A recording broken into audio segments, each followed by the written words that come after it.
સંસ્કૃત ભાષાને જનભાષા બનાવવા માટેના પ્રયાસ સંસ્કૃત ભારતી સંસ્થા દ્વારા હાથ ધરવામાં આવ્યા છે। સંસ્કૃત ભારતી સૌરાષ્ટ્ર પ્રાંત દ્વારા મોરબી ખાતે પ્રથમ પ્રાંત સંમેલન યોજાયું હતું।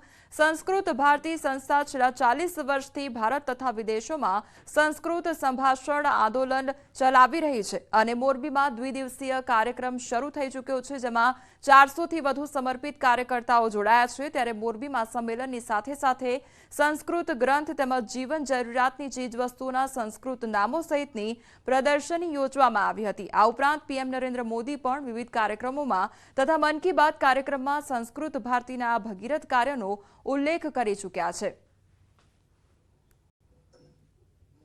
ભારતી એક સંસ્કૃત ભાષાના પ્રસાર પ્રચાર માટે એક આંદોલનનું કામ કરી રહી છે।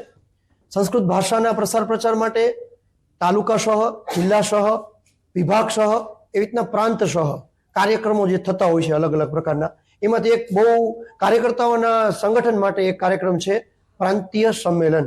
તો આવું સૌરાષ્ટ્ર પ્રાંતનું સંમેલન જ્યારે મોરબીના આંગણે આવ્યું છે ત્યારે અમારો ઉત્સાહ પણ ખૂબ છે। સંસ્કારો લાવવા માટેનું મુખ્ય માધ્યમ છે એ સંસ્કૃત છે। સંસ્કૃત છે તો સંસ્કૃતિ છે અને સંસ્કૃતિ છે તો સંસ્કાર છે।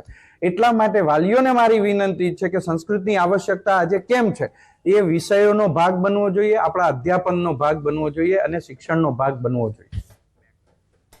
સુરતમાં રોજબરોજ હત્યાની ઘટનાઓ સામે આવી રહી છે, ત્યારે વધુ એક હત્યાની ઘટના ગોડાદરા વિસ્તારમાં સામે આવી છે। રાત્રે સૂતેલી પત્નીનું પતિ દ્વારા ચપ્પુથી ગળું કાપી હત્યા કરવામાં આવી હતી। રૂમમાં બે દીકરીઓની નજર સામે જ પત્નીની હત્યા કરવામાં આવી હતી અને દીકરીએ માતાનું ગળું કપાયેલું જોઈને બૂમાબૂમ કરી હતી। ત્યારબાદ તેને તાત્કાલિક હોસ્પિટલ ખસેડવામાં આવી હતી, જોકે મહિલાને મૃત જાહેર કરવામાં આવી હતી।